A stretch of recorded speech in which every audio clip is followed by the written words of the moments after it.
Hello and welcome to the Dadler Soul Sessions. It is the mighty live stream that we do on the last Thursday of every month. And I'm Jim.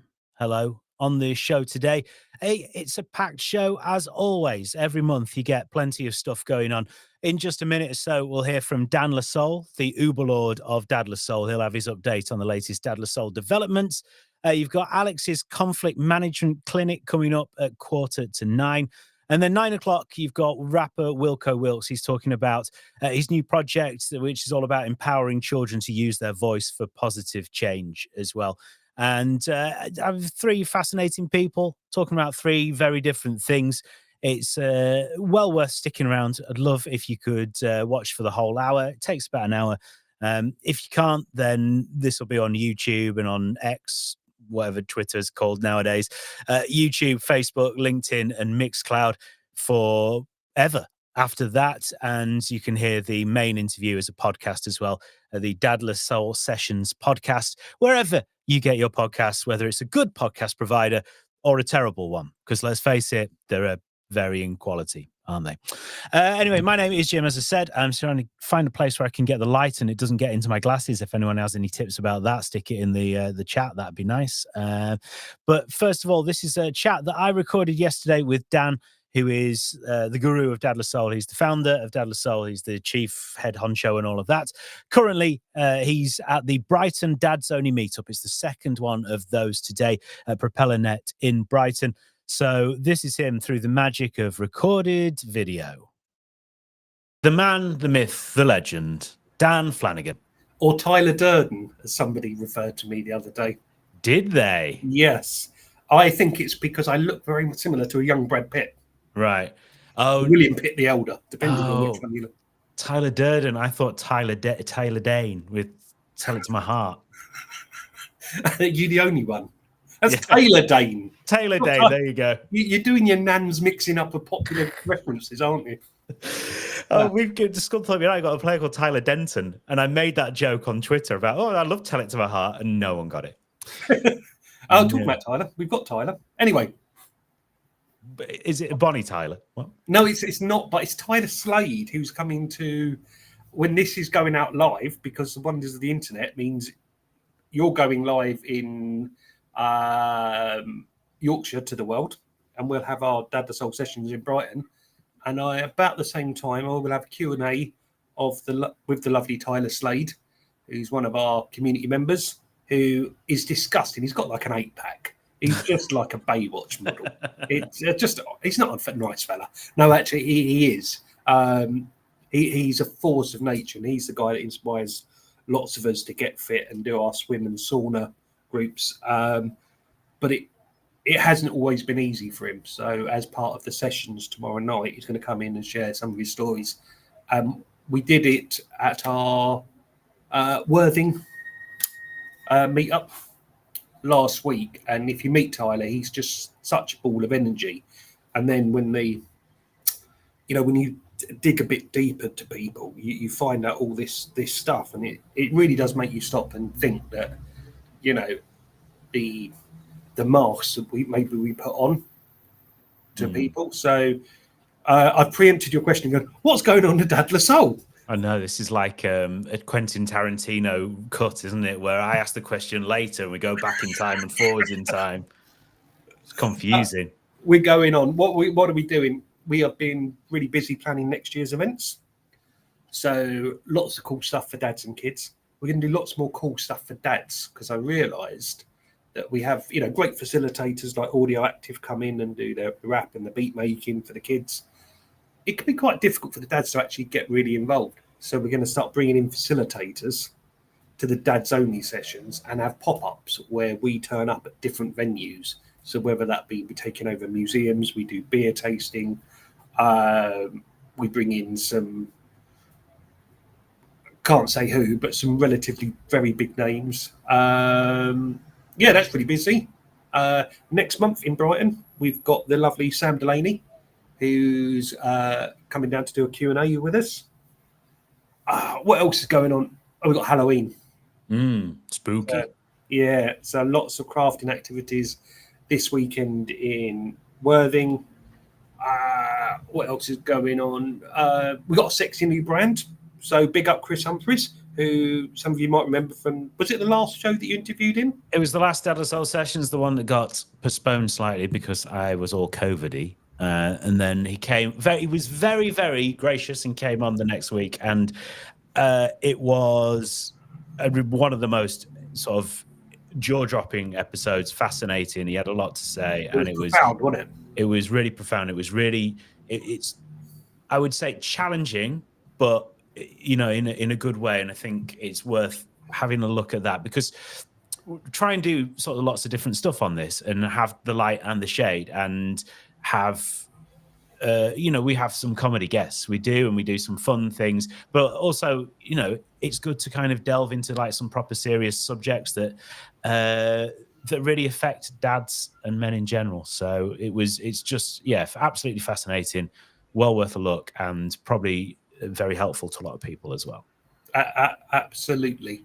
And what I sort of didn't realise, outside of his work with the sort of Men's Survivors Network, he's also a very kick-ass graphic designer.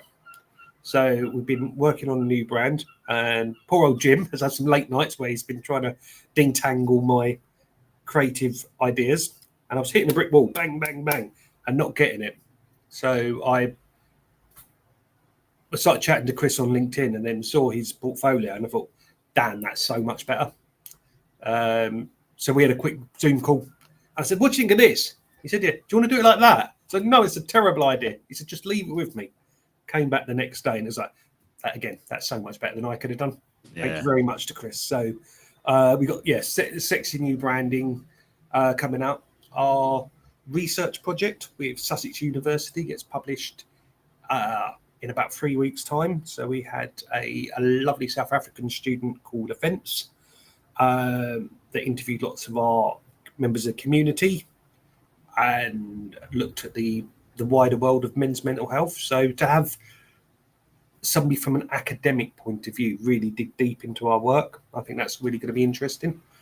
And apart from that, I'm getting over the scorn of my young lady, Cheryl.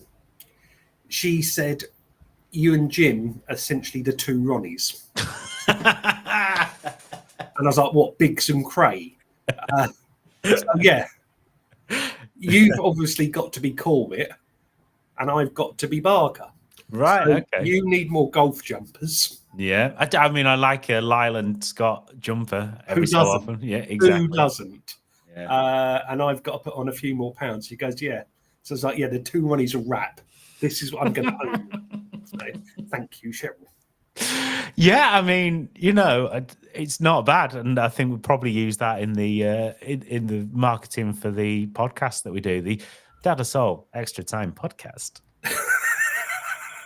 which will be coming out tomorrow.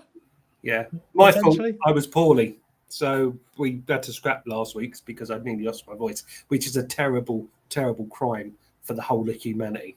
Yeah, exactly. I was coughing up all kinds of unpleasantness. And yeah, it's a season for bugs, isn't it? I was going to say, we're quite sickly, aren't we? Like, this is just two middle-aged men talking about their illnesses. And ailment. How's the hips? Yeah, all right at the moment, not too bad. I'm still taking my gout medicine. Just genuinely am as well. That's essentially the online version of our real-world sessions. It's just lay men go, ow. Yeah. Does it still? Yeah. Yeah. That's that. So, yeah, that's a very, very quick, detailed, highly impactful version of what's been going on. No, it's not. I haven't finished. We're going to the House of Lords. Oh, yeah, just drop that in. Yeah. Oh, yeah, I think that's everything. Oh, no, apart from the fact we're going to the House of Lords. I know, when I'm looking at my notes, you know, like a professional. Yeah, you dropped that one in purposely to give it more impact. Fatherhood report, and it's being launched at the House of Lords next month, and I've been kindly invited. So I think, right, we've done Parliament, got the award from 10 Downing Street, going to House of Lords. Where else do we need to be? I mean, it's the White House, right? You need Uncle Joe. Yeah, it depends on who's in charge. You can't say Uncle Joe, can you? That was a different leader from a very different time. With, let's face it, some very different policies. A bit like his predecessor. Yes, yeah. Well, quite possibly. You need Mr. Biden to fly us all over, because we'll all have to go. Absolutely, that is de rigueur, obviously. Yeah. And we'll hang out in Washington and tell him some home truths.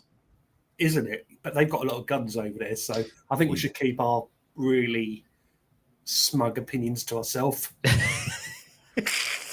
When have we ever kept our smug opinions to ourselves? When we're in the UK, protected by UK law. Okay, yeah, fair enough. Also, if we went over to the White House, we'd have to do what Zamo and the rest of the Grange Hill cast did. And was it Kevin Rowland apparently had a spliff in the toilet during the Nancy Reagan meeting. The Just Say No meeting. Oh my goodness. I did not know that. So if you need any Grange Hill knowledge, Dan Flanagan is the man, right? Yeah. The Tucker Jenkins, Gripper Stepson, Imelda Davis, Ziggy of Dadlersall. Yeah, and it's because he likes throwing sausages on forks, and that's... Don't we all? A guarantee. Well, thank you very much, Dan Flanagan. I thought that was a lot more informative than many of these chats tend to be. So, that is my assessment of that. Well, I give you a B+ for that. Thank you, golf jumper. You're welcome. And it's let's do it. Said to me. And it's good night from me. And it's good night from him. There you go. Couldn't leave without that one. Hello to Robin, who's listening, says Danler DC. DC La Soul, let's work on this. We're going to get Washington, DC to get Dad La Soul over so we can all have a jolly to Washington, DC, basically. But, there's some serious dad stuff as well. Hey, if you want to know, we're talking about the posters that Chris has done for us. Chris, he was the guest on last month's edition of the Dad La Soul Sessions. This is what he's done for us. Isn't that nice? That's the Playdates one. And he's done this one for the dad-friendly meetups as well. So they will be getting rolled out at some point in the near future. This is the Dad La Soul Sessions. It's the, I was going to say it's the October edition, 2023, but we already did one in October because it was delayed because of the COVID, as I mentioned earlier on. We've got a great guest coming up just about 9 o'clock. Wilko Wilkes is here. He's a rapper, and he's just a fascinating bloke. He's got a great story, and now he's started to dedicate himself to going around and helping kids empower themselves through their voices as well. So he's going into schools, going into youth organizations, and working with them to get them rapping and get them to sort of open up, be creative, and be empowered. And so I think it'll be well worth having a chat with him a little bit later on. I've got a small clip of him to play for you, one of his songs. I'll play for you now to get a taste of what Wilko Wilkes has to offer, and then we'll have Alex's conflict management clinic. Let's call it a clinic. That's coming up very soon.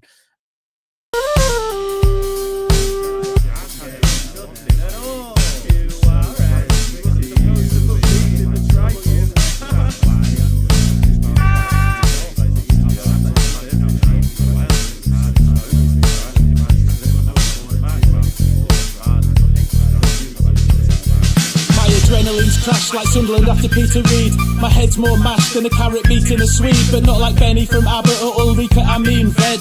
Like David Beckham against Argentina, I'm seeing red. I'm aware I'm slowly dying and I'm battling against my age. My internal animal's crying and rattling against the cage. Overwhelmed and suffering permanent sensory overload. I'm feeling about as useful as the stairs in the bungalow. Bricked in but drowning in choice. Sick of the sound of my voice, I swam in the sink and I went and sank in the overflow. The noise gets loud like a vociferous crowd, but I'm bound like a man with no hands tackling pistachios. Audio hallucinations, crashes and clattering. Vuvuzelas blowing past me, meowing, windows are shattering.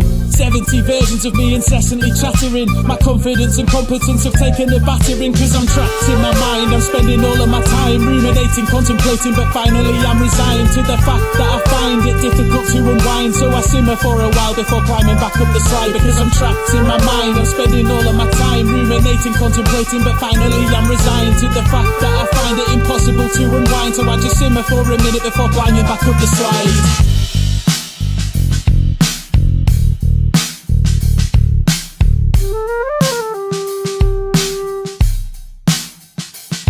Screwing up all my ideas and tipping them in the bin. Self-doubt is the demon that cripples you from within. I'm a deer in the headlights, a walking contradiction. Frozen by fear, fixated in fantasy fiction.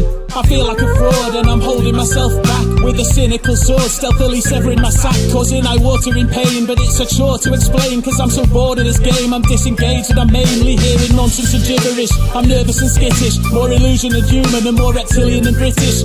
What's my identity? Who am I meant to be? Why am I placid when I've got so much intensity? I'm wondering if I even have opinions at all. I feel boring, like I'm more of a drag than RuPaul. Like a jilted bride, I've lost all sense of sense, but I can see every side, so I just sit on the fence. Because I'm trapped in my mind, I'm spending all of my time ruminating, contemplating, but finally I'm resigned to the fact that I find it difficult to unwind. So I simmer for a while before climbing back up the slide. Because I'm trapped in my mind, I'm spending all of my time ruminating, contemplating, but finally I'm resigned to the fact that I find it impossible to unwind. So I just simmer for a minute before climbing back up the slide. So that is Wilko Wilkes. He's going to be here in about a quarter of an hour's time, having a little chat about what he's up to, empowering children through the power of rap. It's time to bring on our next guest of the evening. He's back. He had to record last month's one because he was in Yorkshire, and I was surprised to find that he's decided to go back because Yorkshire is the best, as everybody knows. But Alex, you know, you've decided to go home. I have indeed, yes. It was a great time in Yorkshire, of which I saw nothing whatsoever because I was in a hotel and out of a hotel again. And all I got to see was the walk from Leeds railway station to the Crown Plaza in Leeds, which is about 500 yards. Right, okay, yeah. No, that's not exactly the full tour guide experience, is it? No. Not exactly, no. But I did get some fantastic Yorkshire hospitality, though. There you go. Well, that's it. That's all we need. Well, it's great to have you back, Alex. We've had some questions in, and the first one is this. My kid's mum has a new bloke who's nice enough, but he's flash with his cash. Coming up to Christmas, I know he's going to spoil them in a way that I just can't afford to compete with. How do I ask them to calm it down a bit without looking like I'm trying to bring them down or ruin Christmas for the kids?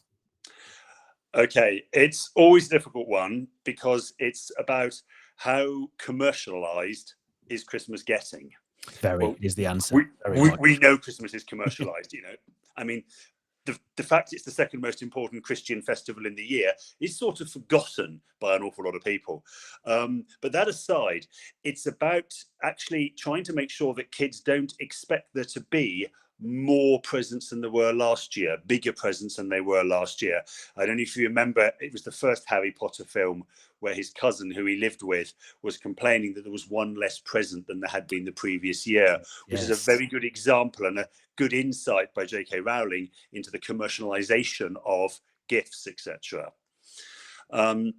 So it will be worth him having a chat with their kid's mum and saying, look, we want to try and avoid this becoming too commercialized. It's more about trying to have the experience, the family time together. And obviously this is, by the sound of it, obviously it's a split family. So they'll spend some time with mum and her new bloke and some time with dad. So it's about really trying to say, look, let's put a cap on the amount that we're going to spend. Let's agree that we won't spend more than X pounds. And, you know, if the new chap really, really wants to, as he says, splash the cash, then why doesn't he put the money into an ISA for the kids? Yeah, which is something that is him still donating to the kids and supporting them, but not in a direct, I've got more presents than you type way. Okay, so yeah, it's not the competition on Christmas Day for the piles there. Exactly, yeah. It's about trying to re-establish that Christmas is about families coming together, although I appreciate this is a split family in that sense, but still within their separate parts coming together and having a good time, and more focusing on being together and enjoying the experience. It's about the experience rather than the gifts. Mm-hmm. That's why I tell my kids when I don't get them anything. Yes. Yeah, it's easier to do that. Yeah. I can't believe we're talking about Christmas already, Alex. I know. Well, it's not Halloween yet. I usually have a bar on Christmas until after Halloween. I guess when you've got considerations like this, though, that it is something that you have to think about early on, isn't it? It is indeed. I mean, my wife and I have started saving for Christmas already, and already I feel bankrupt. But that's the way it goes. Oh, I feel that. I do feel that. This one says, I find that after a certain time at night, I can become irritable at the slightest thing can set me off. Kids not eating their dinner, wife leaving the lights on in rooms she's been in. How do I learn to relax about this stuff? Right. There's a very interesting theory. It's called the spoon theory. And it's about the fact that we have a certain number of spoons. We wake up in the morning with a certain amount or a certain number of spoons. Those spoons represent energy. And you go to work and you might have 10 spoons for the day and you spend 6 of them being at work and working. That leaves you 4 spoons left. And if you exert 3 of those spoons shouting at your kids because they're not eating their dinner, you've got very little left. So that when somebody does something like leave the lights on, you get upset, you've got nothing left. So it's about planning your emotional commitment to something. Make sure you get, obviously you need to get enough sleep. That goes without saying, and most of us don't. But it's about making sure that we get the emotional energy that we use, we avoid using it unnecessarily. Think about what you're doing. Yeah. If you go Google spoon theory, you'll find information. It's fairly mainstream. It's got NHS backing in certain trusts around the country are using it, and it's about trying to manage the amount of energy you have because it is finite. And it sounds like this dad is just getting overtired because he's run out. His tank is empty and he can't make the tank any bigger. He's just got to be careful about how he uses it. If you want a motoring analogy to carry on, it's about being on the motorway and cruising at 56 miles an hour because you'll get further than you are if you're going at 70. Take you longer to get there, but you'll get there with less fuel used. And if you work for Dad Lasol, you've used most of those 10 spoons up just before 10 o'clock a.m. Yes. I'm joking. He's not here. He's at Brighton's Dad Only meetup. He's not listening. And this one's it says, my son used to love football and playing for his team. Recently, he's refused to go to training. I don't think anything happened. I'm there for training in the games. I didn't see anything, but he's not just uninterested, but seems to actively want to do anything but go to play football. Any ideas? Once you've excluded any particular event, crisis, issue at where he plays football, and you've excluded that, which it sounds like you have, then the question I would ask: does he want to play football, or do you, as the dad, want him to play football? Yeah. There comes a point where you have to accept that your kids will have their own dreams and their own wishes, and they don't necessarily comply with what yours are.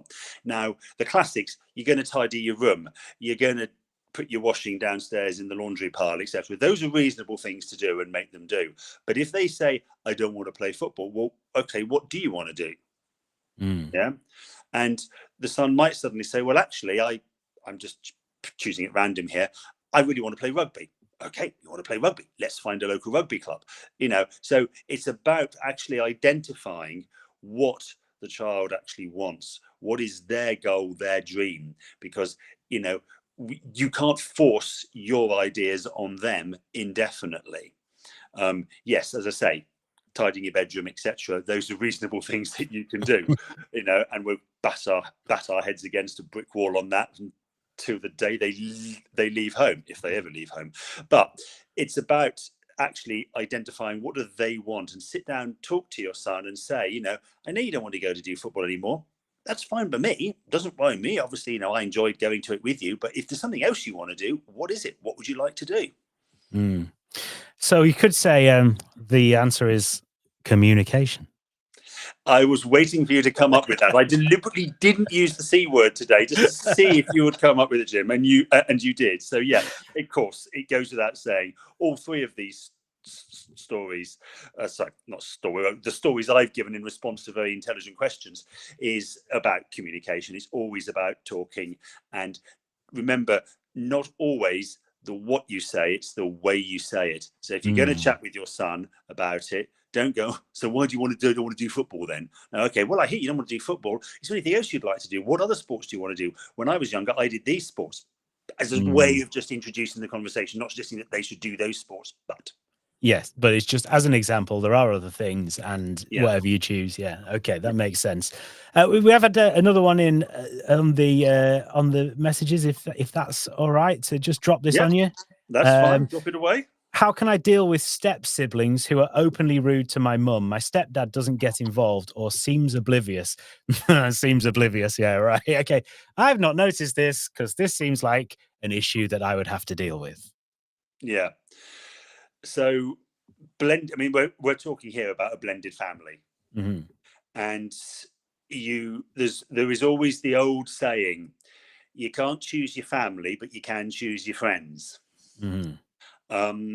So you can't force a friendship, but if two people are together, then their two families inherently have to spend time together at some point. And if they're living in the same house, that's really, in each other's pockets. It is challenging. It is difficult. But you need to say, it upsets mum. Sorry, I've forgotten which way round it was, but it's upsetting this member of the family, and you have to, not confront them in a confrontational way, but yes, you have to confront them and say, this is really upsetting. It's upsetting me. It's upsetting the person who's affected by it. It's also potentially upsetting other people in the family. And again, it's about explaining that you may not like the fact that we're a blended family, but that is the situation that you're in.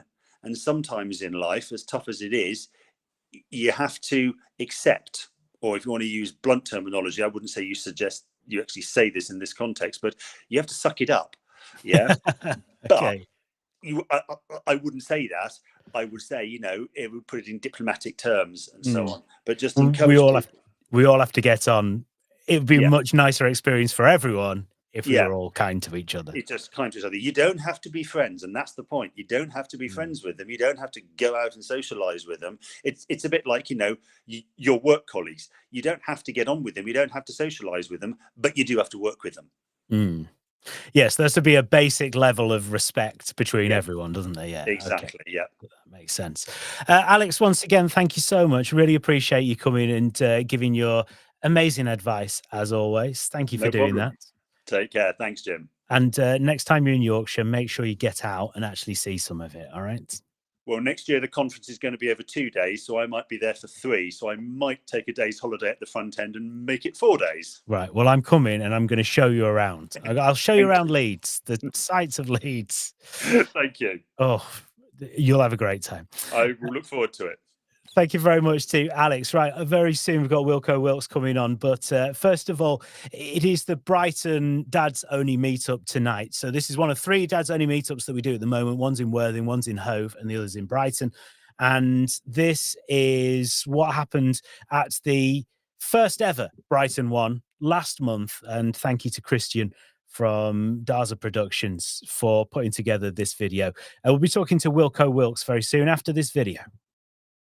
This is Dadless Old. We do our play dates on a Saturday. This is our youth club in the evening. It's kind of bike growth for grown-ups, a space where you can come and hang out and actually make some friends.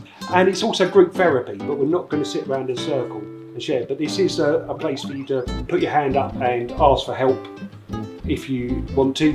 This is all fun and laughter, but the whole thing is about us as men having really open conversations.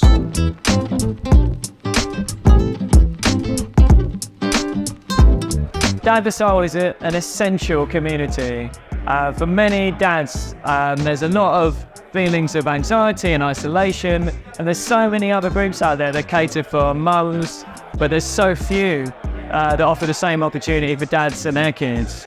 This is a very unique space, basically, in a trusted space, where you feel comfortable to talk about it. You're amongst, camaraderies, and it's nice that we're all dads, we have families, and there's some values. Dad the Soul is amazing. Focused purely around kind of men being honest, which I think is critical and maybe even long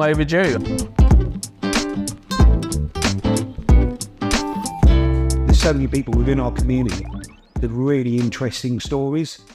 So the idea is that every month we'll have a different speaker up, cover a very different subject. I loved drinking and drugging, and I'm just being honest. I absolutely loved it. Basically, I used to drink too much. I'd take a bottle of sherry or something like that to bed with me. God, yeah, I'm just asleep. No, just for when I wake up in the middle of the night with the rows. I was proper alcoholic. In 2015, I changed my relationship with alcohol. It took some work to get really comfortable, actually, in my own skin. When did the bad times start to outweigh the good times? I was more thirsty for drink at the end of the night than I was when I first started at the beginning of the night. My thirst got more and more, and I kind of didn't know when to stop. Once I took that first drink, and every time I drank, every time I'd be like, I'm just gonna have one. I'll have one, and then, before I know it, it's 4 a.m. And I'm not here to sell anything. I'm not here to everyone's journey is their journey. All I know is that I definitely know a way to stop drinking it, and I definitely know that I don't need to take a drink, and I definitely know I don't need to have a drink to have fun. It's so embedded in our society, but the idea of going for a night out and not having a bit used to absolutely terrible. Now I actually like it, and I can see the difference being out with people when they're drunk around me, and I don't like that. I'm addicted to staying sober, but for me it's life or death. It really is. It's killer. It's a killer illness. If you think you've got a drink problem, try and stop for a year. A year, which is a long time. Basically, just having the confidence to just say, I'm not drinking, and someone not go sober shaming. Sober shaming. It's like someone going to go on, go and have one. I have to I have to not be a knob. That's I have to work my hardest to stay out of resentment and anger. I have to stay out of those extreme emotions, because I used to not be able to manage my emotions without taking a drink or a drug. Massive round of applause for Joey.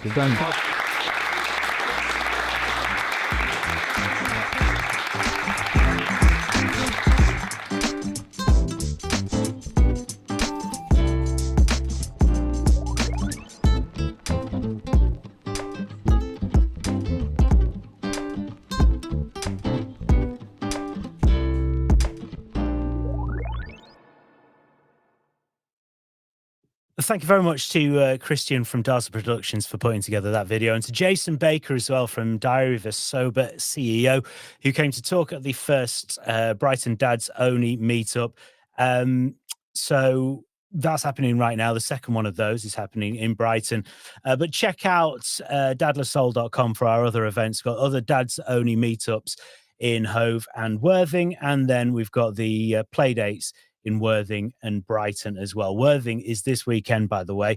It is Halloween craft. So get down Saturday morning, 10 o'clock, Guildcare, Methold House on North Street, and you can come along with your kids. It's open to dads, stepdads, granddads, and other male identifying carers and their children, and come along, meet other dads and have a laugh. Free snacks and stuff. There's Lego, there's dress up, and there's all the craft activities as well. You can get your tickets through that QR code right there on the screen. It's fancy, isn't it? I've never worked out how to, when there's a QR code on the screen of my phone, then go and follow that QR code. But you're probably technologically more advanced than I am and know how to do it. I have no idea. It's time for our main guest of the evening. He is Wilko Wilkes. He is a rapper who is putting his power to help kids to empower themselves through their voices. But I don't know why I'm bothering trying to explain it, because he's here to do it himself. It's Wilko Wilkes. Hello, how you doing, mate? Hello, mate. I'm very good. Yeah, good to see you again. How are you? I'm good. I'm very good. Yeah. So tell us a bit about you in general, as a person, as a rapper, as a guest on this August edition of the Dadless Soul Sessions. Yeah, nice one, mate. Yeah, so my name's Wilko Wilkes. I'm a rapper. I've been rapping for about 4 years, and it's taken me on all sorts of a journey. Struggled with my mental health previously, so that's one of the reasons I started writing. and yeah, it's turned into loads more. So I've ended up learning to produce my own music, making videos and stuff like this, and then doing a load of gigs, and then that's progressed. Now I'm doing a lot of workshops with young people. Yeah, so I've got a program of free rap workshops in Bradford and Keighley called Rap for Good that I've been doing since January this year, funded by the Leap. And yeah, it's been going really well. I've literally just done one tonight. Oh, how did it go? What was going on there? Yeah, it was good. It was at the Activity Den in Shipley, which is a pretty new organisation, but they've got loads of rooms and space to do community activities. So I went down there. It was quite a small group. We had 5 kids and 5 adults. But that's the first time with Rap for Good that I've done a mixed session where it's not just young people. So it was really nice. Yeah, the parents were joining in, and everybody got up and did a rap at the end, which was absolutely brilliant because we don't usually get everybody. Because we have run for Dad La Soul, we've run some rap battle sessions between dads and kids, and they really get into it, don't they? Like there's a kind of competitive element there. Definitely, yeah. I mean, I try not to put it as a competitive element in my own workshops. I am tempted to sometimes because I'm very competitive myself. So I'd happily take part in a rap battle against a youngster. In fact, I've slayed a few of them on the playground at lunchtimes. You know, sometimes they come up to me and ask me to do a rap battle with them. But yeah, it's I try and keep it as inclusive as possible at Rap for Good. So I don't want to single anyone out and tell them they're the best. But yeah, it's just good fun, and I think it's really good for like confidence building as well, and showing young people that it's fun to create. And it's, even though we have a writing session, and sometimes kids can think writing's a little bit boring, but if you can do it for rap and learn a little bit about music and yeah, get that confidence, enjoy yourself with it, I think it encourages young people to kind of be creative and maybe not just sit on an iPad all day. Do you think? I always think that some people have this idea that you know, kind of pop music in general, I guess, but particularly hip hop is like this. It's kind of looked down upon by some people, but actually, for rapping is, I mean, it is poetry. It definitely is poetry. It's just, you know, a slightly different form with beats behind it. And actually, there are so many sort of skills involved in it, and it's hard to get right. Yeah, and it is one of those things where what a life skill it is for people to have. Yeah, definitely. It's good fun. I think it's easy to get into as well because, like myself, if you can't play an instrument, and a lot of people aren't that confident singing either, I think rap can be a really good way where you can use your own voice and you can be assertive and you can kind of, yeah, you can just write about you and kind of be authentic with it. So I think that's one good thing, and also I don't spend much time worrying about people naysayers and stuff like, you know. I think there is a lot of you know, there's a lot of bad rap out there, but there's also a lot of bad any music out there. There's also a lot of really good rap out there. There's also loads of good music out there. It's all subjective, isn't it? So try not to spend time worrying about that. But I do hope that with Rap for Good, we can kind of change perceptions a little bit as well. And that's one of the things I want to do, is change perceptions in the young people's minds, because a lot of them, they think of rap and they think of gold chains and Lamborghinis and you know, expensive lifestyles and all sorts of potentially negative influences.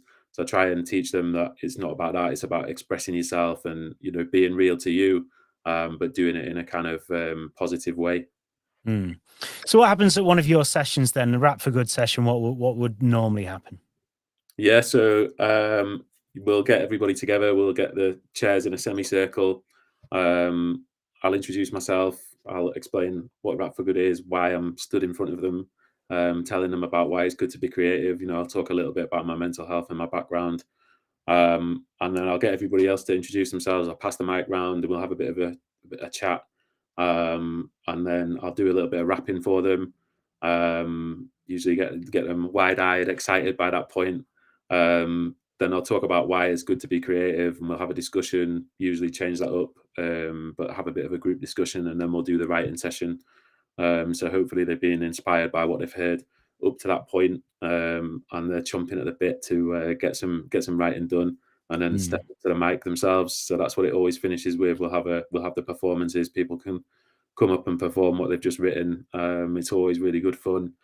There's always people are shy at first, but it's good to see them kind of getting over that boundary and getting over that anxiety. And I give them lots of encouragement and make sure it's a really positive experience for everyone. And then usually give them all certificate, sticker, and then that's it. We're done. We'll go home, and I leave them with the sheets. Sometimes I give them spares, so they can say, you can take this home and finish it yourself if you like.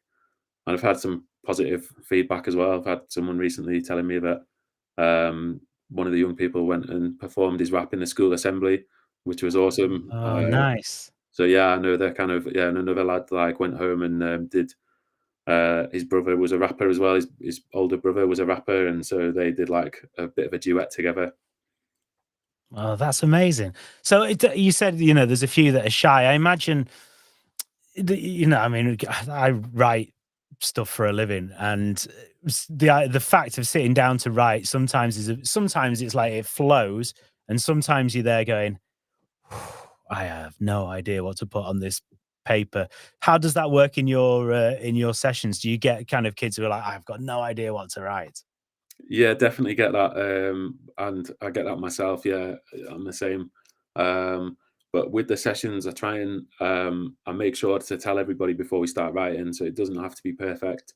You don't need to overthink it. It doesn't need to make loads of sense. It doesn't need to be brilliant first time. And if you don't like a line, if you write a line you don't like it, just carry on, and you can always come back to that line. And then it's I get them to write 3 things that they care about as well. So that can be anything from their family to the football team or their pets or Minecraft or whatever it is they want to write about. And then that usually helps sort of cajole a few ideas out. And I'll go around and help anyone that's struggling as well. And I say to them, just try and get like 4 lines. So I give them these sheets with 16 bars on. And I'm like, if you can get 4 by the end of the session, that'd be great. But then there's loads of time to do more than 4. So keep the bar low, keep the pressure low, get people started. I think that's the hardest part, is just getting started. And then once you're doing, usually it starts to flow a bit more. But I know that from my own writing, I've not been spending a lot of time writing lyrics recently because I seem to be on a computer all day, every day. And then when it actually comes around to writing lyrics, because I usually do mine on my phone or computer, I don't actually write with a pen much. It's writer's block. Yeah, I can imagine. And also I was going to say your tunes as well, though, they have a lot of lyrics. That's the problem. What you've done there is you've gone into something where you have to write loads. You should do 90s dance music where you just repeat like 2 or 3 words and that's it. Well, you've obviously not heard my hit song, I've Got the Balls, because that's got about, it's just 2 or 3 phrases repeated constantly for about 4 or 5 minutes. Yeah, I mean, I was more thinking, I played a bit of Trapped in My Mind earlier on. And every time I listen to that, I'm like, there's a lot of words in this. And they all hit really well. And it must have taken an absolute age to have actually written that. It was. Maybe not an age, but I do tend to kind of craft them a little bit. And I by the time I finish the set of lyrics, it's usually the sort of 10th revision. I try not to procrastinate on it for too long. I just make a decision and move on. Otherwise, you'd never actually get anything finished. But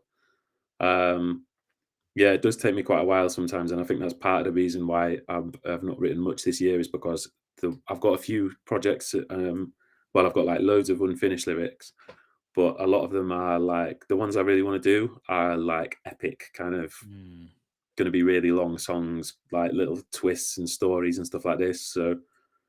But I'm not trying to, I'm trying not to I'm trying not to put too much targets on myself, but I've released 4 songs every year in 2020, 2021, 22, 23. I've put out 4 singles. So I'm going to try and keep that up.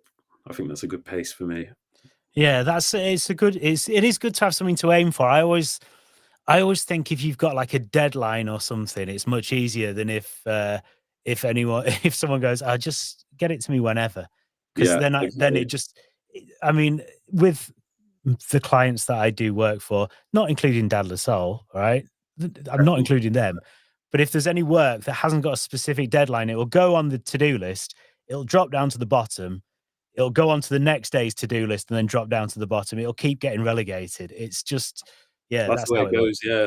And I say to the kids in the class whenever I have one, I look at the clock, and when I've got 5 minutes to go, I'll do a 2-minute warning, because I know that the shorter the time you've got, the more productive you'll be. So you tell somebody they've got 2 minutes, and if they realise they actually have only got like 2 lines on a page, then by the end of that 2 minutes, they've usually written quite a lot because they're just scribbling anything that comes into their head, and that's the idea, really. Half of it. That's where the gold lies sometimes. It's just, yeah, it's not over, as you say, not overthinking it, isn't it? It's coming up with those ideas that often, the ideas off the top of your head aren't fully formed and polished, but they're often what you want to say and what you want to Mm. get out there, I guess. That's it. And like I say, it's just important to get started. That's all you need to do, and just enjoy it. I think you can spend too much time worrying about the end product, and I'm definitely guilty of that myself. But in the end, it's all about enjoying the process, because you might spend, hundreds of hours of your life on a song that you never release. But did you actually enjoy making it? Like, if you did, it's hundreds of hours well spent. Yeah. And in your sessions, has anything surprised you about kind of working with the children that you've worked with so far for Rap for Good? Um, I mean, I'd say sort of constantly being surprised by them, the things they come out with, the cultural references they understand that I wouldn't have thought they did, or vice versa. Like, um, a lot of young people, I ask them to pass the mic around and tell us what's your favorite band, and a lot of them are like the Beatles, Queen, Rolling Stones, the Clash. Right. The Clash seem to be really popular. Really? Yeah. I've had like some really strange answers. But I guess they're not really strange answers, but um, yeah, that's one thing that surprised me, is like how educated they are on old music. But I guess if you're growing up in a musical family, and if you like music, you're gonna find it, aren't you? But Yeah, I yeah, guess so. there's all sorts of little surprises, and no session is the same. Like, every single time it's different, and the work they come out with is different.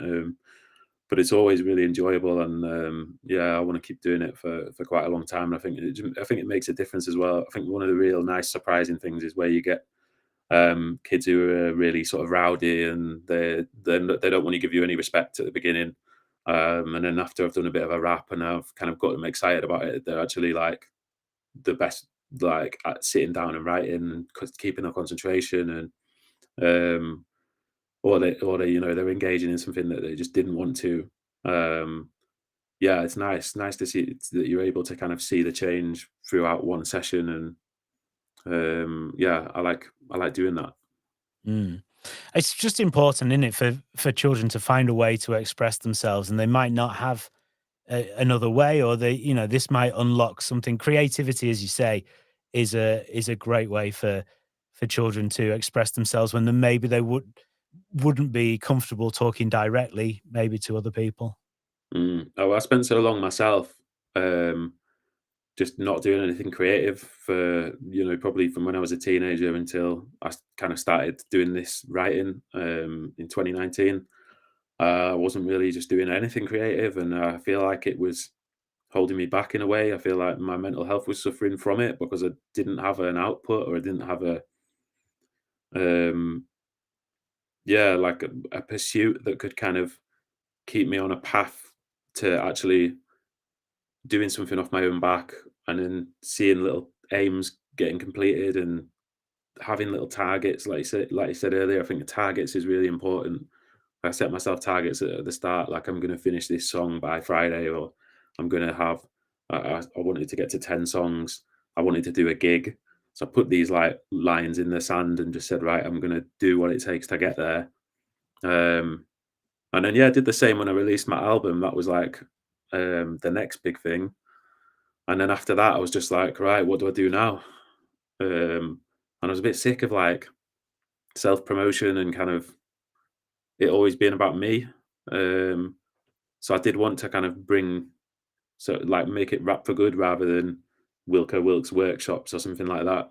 And I've been bringing in other rappers as well, other local rappers that I respect and enjoy, like Dialect and Irish Paddy and Silverfinger Sing, Ty Richards.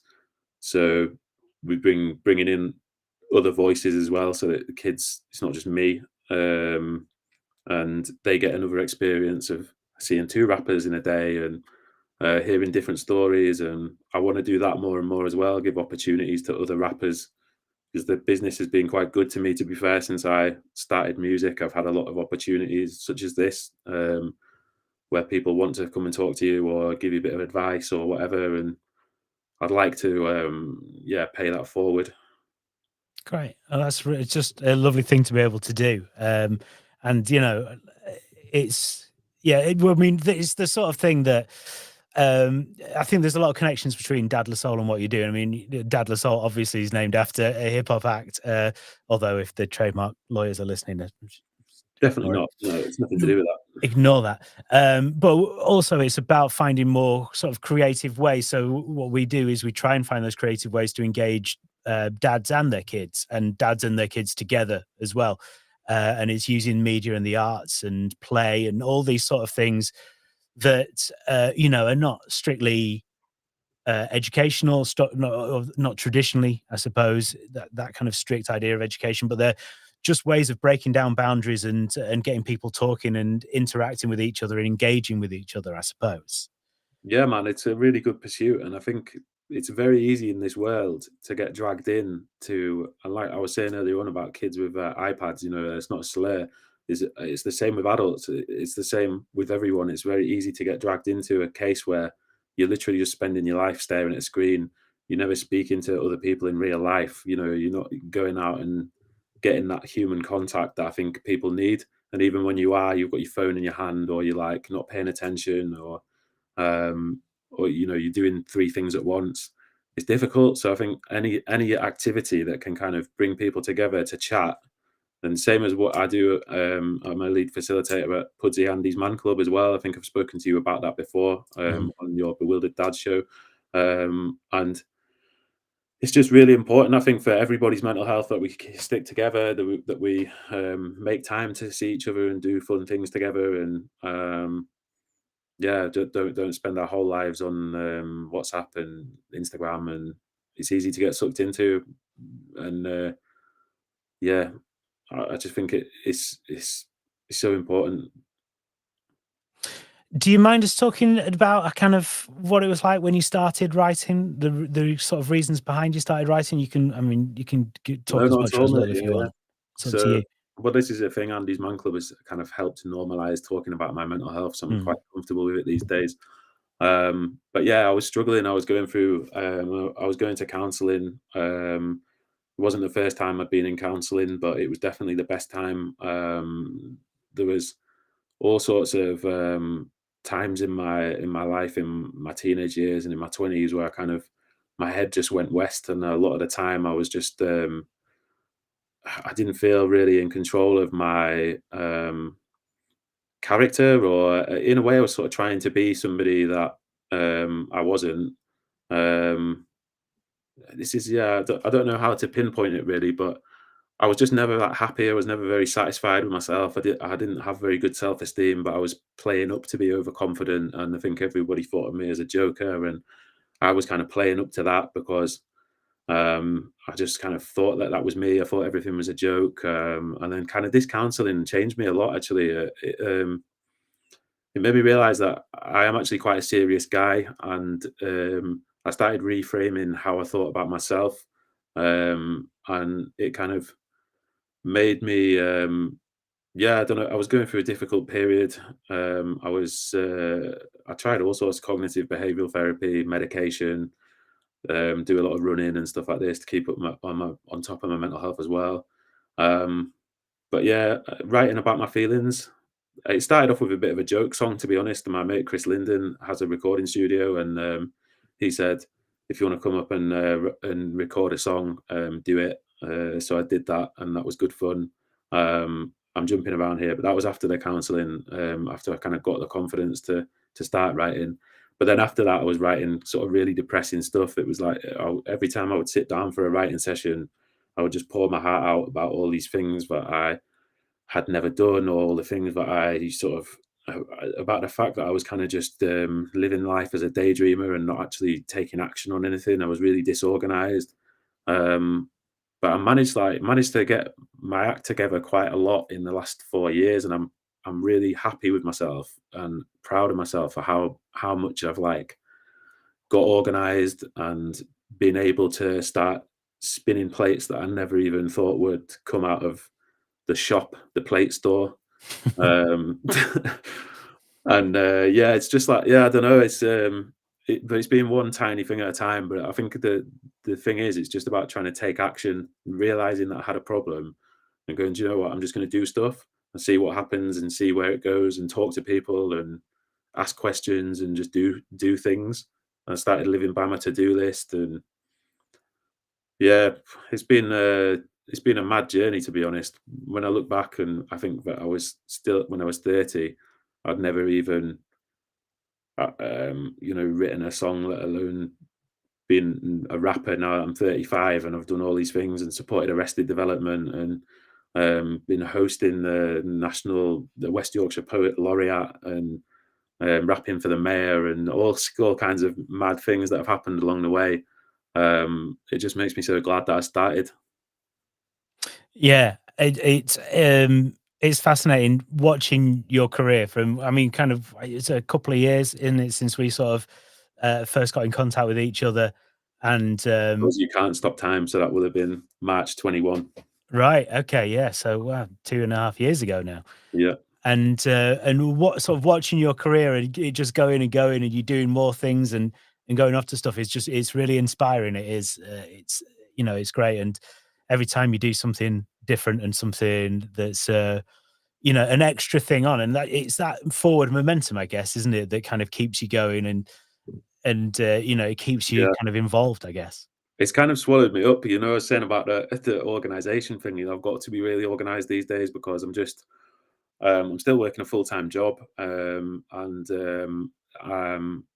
yeah, running Andy's Man Club as well in Pudsey, and yeah, I've got a lot on my plate, and sometimes I still get a bit overwhelmed, and I'm like, oh, maybe I'm pushing myself too hard, but actually it's momentary because I just love everything that I'm doing.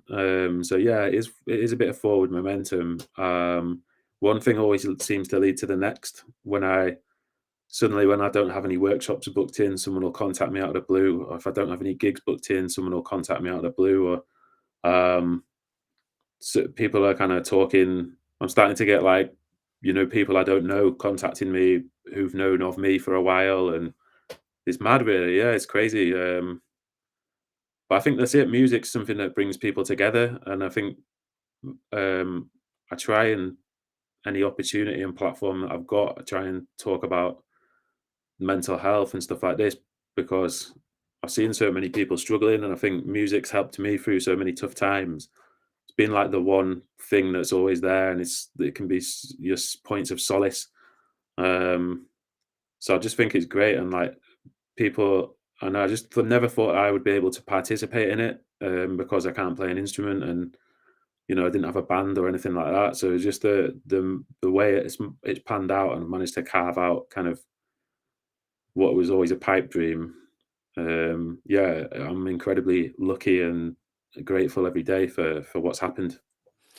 I mean, you're lucky, but you make your own luck, right? In some ways. Absolutely, yeah, for sure. Yeah. Like I say, you've got to contact people. I've contacted loads of people and got no reply, or you've got to take a bit of rejection sometimes, or I've had gigs booked in that get cancelled. I had one gig where the microphone didn't work, and he couldn't get my backing track to play, and I basically ended up not playing. And I've had these things where massive setbacks emotionally, where I'm like, oh God, like, is it even worth putting myself through this? But it's always again momentary, because I think the hardest part was just getting over the initial mountain of anxiety, putting myself out there, telling people I've known for 30 years, or by the way, I'm now a rapper, and not being taken seriously by a lot of them. It was just like, what the hell is this guy up to now? Yeah, it's like got to the point where it's sort of credible, and it's a thing where a lot of people kind of know me only as a rapper. So yeah, it's mad, man. But what a ride, right? What a ride. Yeah, I love it. Yeah, same as what you do. You know, you put a bit of passion into something that you do. That's the most gratifying thing. And yeah, getting to meet people such as yourself as well, and people along the way. Like I asked you for some advice maybe a year ago or whenever it was that we went for that walk. You know, I've been trying to just pick the brains of people who are already doing things and try and learn a new kind of industry. And yeah, I love it, man. Every day is a learning opportunity and gives me a headache, but yeah, it's worth it, man. And you get some really nice moments as well, like with the young people and with like playing live gigs and stuff like this. There's some adrenaline there as well. Okay, let us know how we can find out more about you and what you do. Yeah, just search Wilko Wilkes. That's Wilko like the shop with a K, and that's Wilkes with an E. Just search it into Google or wherever you'd like to search for things. You'll find me. Some people use Bing. Some people do. Some people do. Bing! I mean, I'm surprised they do, but some people do. I think they're just being contrary. There we go. Yeah, I think they get forced into it by their browser. Oh, right. Okay, that's what it is. Yeah. Cunning. And it's Rap for Good UK on social media, yes? Yeah, so Rap for Good. I don't think you can find me by searching Rap for Good yet, but hopefully in a few months or years we will be able to. And yeah, Rap for Good UK. It's at Rap for Good UK on Instagram, and it's just Rap for Good on Facebook and on X, formerly known as Twitter. Mm-hmm. You have to say that. That's all the news. I say that now. Yeah. We're in that phase. Elon Musk said this on X, formerly known as Twitter. Yeah. Someone pointed out that on my pull-up banner, I've got the Twitter logo. A 6-year-old kid pointed that out to me tonight, so it's fresh in the mind. No, how annoying. Rebranding. You're going to need to rebrand. No, I know. I think I'll stick with the retro. Okay, yeah. I was there before it was cool. Yeah, exactly. Yeah. Or the other way around, as it turns out, might be. Anyway, Wilko Wilkes, thank you so much for joining us. It's a fascinating conversation, and really appreciate you coming on this evening. Likewise, mate. I appreciate everything that you do. So, yeah, thank you, man. I'll see you soon. Thank you very much. Right, that is the end of the Dad Soul sessions for today. And don't forget, this is happening on Saturday in Worthing, Guildcare, North Street. It's the Dad and Kid play date, where there's Halloween craft. That is going to be the big themes, Halloween craft. So come along with your kids, 10 till 12. And there'll be sort of free snacks and drinks and stuff like that as well, and loads of other stuff to keep your kids entertained and other dads for you to chat with and moan to if you need to do that. So I will speak to you soon. Thank you very much, and be back at the end of next month when I have another guest. But